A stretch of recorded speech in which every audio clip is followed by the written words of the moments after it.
Hey guys, this is Stabz with Dragon Champions Journey, and I'm here to bring you the long-awaited Orc video. And this video is coming just in time for the legendary Soleus event. Now if you haven't heard, the legendary character Soleus is coming out on November 6th, and that event is going to run until the 13th, and for that event you're going to need 5 Orcs, and you're going to need them at 5 stars and at least gear level 7 to complete this event. So you're going to want to probably focus on this faction, and lucky for you, it's one of the first factions that you should be focusing on, because it's easy to farm. So the first character that we're going to take a look at is Ramgar. So you unlock Ramgar by completing achievements in the game, and he is an extremely powerful character.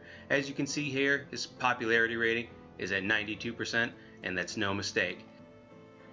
Ramgar's basic ability is Crushing Blow. Crushing Blow deals 210% physical damage to an enemy and is a 35% chance to stun. 210% damage is the standard damage for a defender, so this is normal, but that stun chance is absolutely awesome, especially when you take into account the fact that Ramgar counterattacks.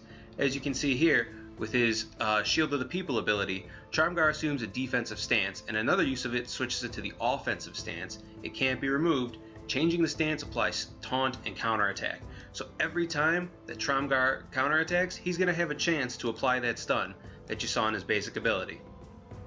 Ramgar's third ability is Second Wind, and what it does is it gives him 2 stacks of regeneration for 2 turns, removes all debuffs, and recovers 10% of his health.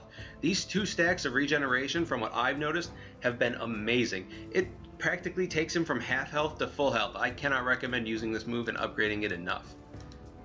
And Ramgar's passive ability is called Veteran Tactician.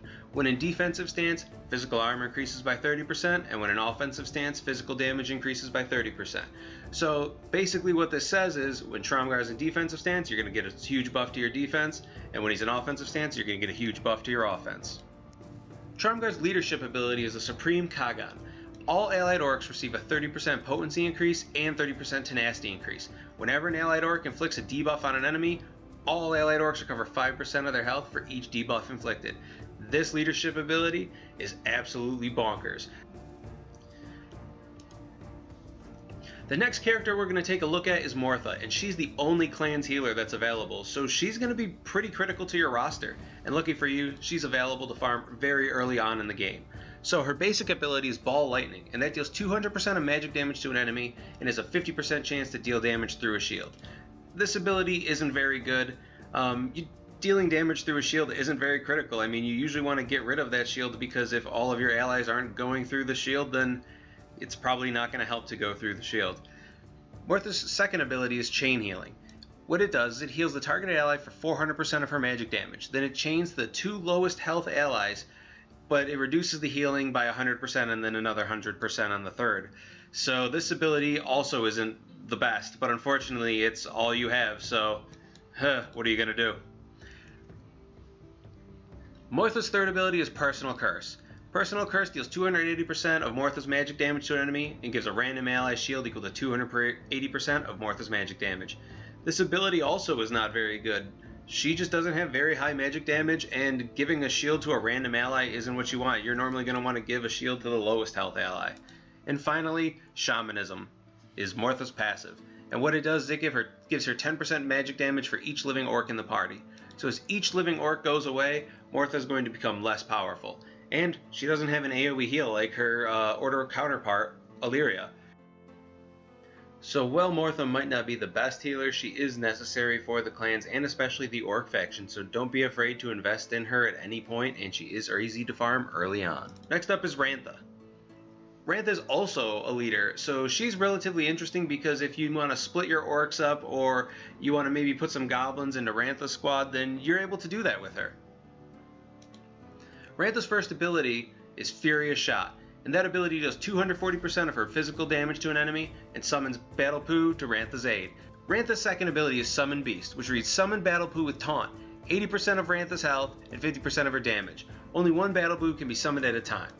Now, what this means is that this tank is not very tanky, so this bear is going to die very often and not going to do a ton for you.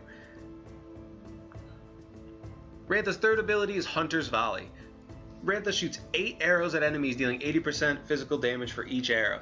Now this ability is really awesome because if there's only one target on the battlefield, that target's going to get hit 8 times. So I cannot recommend speccing Rantha for damage enough. Rantha's passive ability is Old Friend. While Battle Poo is alive, Rantha's physical and magic armor increase by 30%. You don't have to worry about that passive coming into play very much because Battle Poo does not spend very much time alive, so you can pretty much write this ability off. Rantha's leadership ability is Might of the Clans. All allies from the clans receive a 25% physical increase and a 25% magic damage increase. All allied orcs gain 5% lifesteal for each living orc in the party. All allied goblins gain 10% crit increase for each living goblin in the party. All allies from Pride gain 5% tenacity for each Pride character in the party. So Rantha is extremely versatile, and that's actually where her strength lies, is you can use her in multiple teams in multiple places. So if you're going to invest heavily in her, then that's not a bad investment at all. In fact, I highly recommend it. So next up is Mar, and he's one of my favorite characters because he has 9? Oh my, he has 9 axes. Mar has 9 axes. He's here to ask you a question, and he is just this amazing damage dealer, and he fits very, very well in orcs, but doesn't have much usage outside of them. Mar's basic ability is This Will Hurt, which deals 240% to 300% of Mar's physical damage to an enemy. Usually, your fighters deal about 260% physical damage, so Mar's a bit of a gamble character. He'll have more of a range on his damage for that reason. Mar's second ability is This Will Hurt Real Bad. It deals 220% of his physical damage to all enemies, and if it deals at least 4 critical hits, its cooldown is reset. So you're definitely going to want to rune Mar for critical chance. Mar's third ability is Rage, and that gives him a critical damage increase, a damage increase, and a critical chance increase. And he recovers half of his turn meter. So you're going to want to use this move every time it comes up to give him those buffs and give him a turn really quick. Next up is Ouch. Ouch is Mar's passive ability, which deals 1% more damage for each 2% of his missing health. So the more damage Mar takes, the more damage he's going to deal out. So keep that in mind as you distribute your healing with Mortha. Next up is Quark. Now Quark's a mage, so he's similar to Freezard in that he's going to deal some AoE damage, except Quark is much more debuff dependent, and you're going to see that in his last move. But let's start with his basic. Next up is Quark's basic, which is going to deal 200% of his magic damage. Additionally, it's going to apply burning to your enemy for 2 turns, which is going to deal them damage during their turn, and that's incredibly useful. Next up is the ability Storm. Storm deals 190% of magic damage to all enemies, and has a 50% chance to stun your opponent for 1 turn when dealing damage. So there's that stun ability again that like Ramgar has, so absolutely effective, and this one is an AoE ability, so it's going to be incredibly powerful. Last up is that synergy ability that we were talking about called Spectral Beast, which deals 360% of magic damage to an enemy, and if the target is stunned and burned, enemies will be dealt an additional 100% magic damage. So you're looking at 460%. That's a pretty huge amount. I mean, outside of legendary characters, you don't really see those types of numbers. Quark's last ability is Fealty. Now he has 30% bonus potency and an additional 5% for each living orc in the party. Now I think that does include himself, so that does look like a bonus 55% potency for Quark. Next up is Hardwork. Hardwork is undeniably the best support in the game. He dispels debuffs as well as gives AoE buffs to your entire team. Hardwork is unlocked in the Star Shop. The Star Shop unlocks at level 7. So the first thing we're going to take a look at is Hardwork's basic ability. Hardwork's basic ability is Punch in the Teeth. It deals 240% of his physical damage and inflicts bleeding for 2 turns. So that's an awesome ability. Anything that you see from a support character that does 240% damage and then applies a debuff is outstanding. And Hardwork, he continues that trend with Power Solo, his second ability. Power Solo is a 200% of his physical damage AoE and has a 70% chance to ability block anyone hit by it. So this move is an A+ move. Next up is Hardwork's third ability, Devil Horns. This gives up to 4 allies cheat death, regeneration, and a damage increase for 2 turns. That is an outstanding AoE ability. This is going to allow you to save heroes at certain moments. When you think they're going to be going down, he's going to apply cheat death and possibly save a whole squad. It is outstanding ability. And the last of Hardwork's ability is Wall of Sound. Now this ability is what really makes Hardwork the best support in the game. Hardwork removes 1 debuff from 4 random allies at the start of the turn.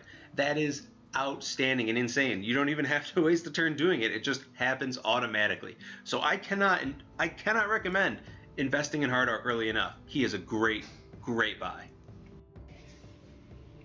Mordoom is a really interesting character because he's an extremely powerful mage. In fact, according to beadc.info, he is the most powerful mage in the game. Now the thing is though is that he's not available, so perhaps he's going to come forth in a legendary event, or perhaps in the World Championships, as we see are coming soon in the front of the game. There's a lot of options available for this character, so I would definitely keep an eye out because Mordoom is going to be critical to an Orc squad, and perhaps he's going to be important to unlocking future legendary characters. Alright guys, so that's going to do it for the Orc faction. This should give you a pretty good idea of what you're going to need to farm and where you can get these characters and how to structure this team. As you can see here, I'm going for Ramgar, Mortha, Rantha, Mar, and Quark. I'm going to use these guys to hopefully unlock Soleus. Now I don't know if I'm going to be able to get him this time around. If I don't, I might put Hardwork in there because hopefully by that time I'll have some 7-star characters, and having Hardwork on the squad will probably make the event a lot easier. So if you have Hardwork, definitely use them. Well, that's going to do it for the video, guys. Thank you so much for checking out another video on Dragon Champion's Journey. This is Stabz Mackenzie. Stay frosty.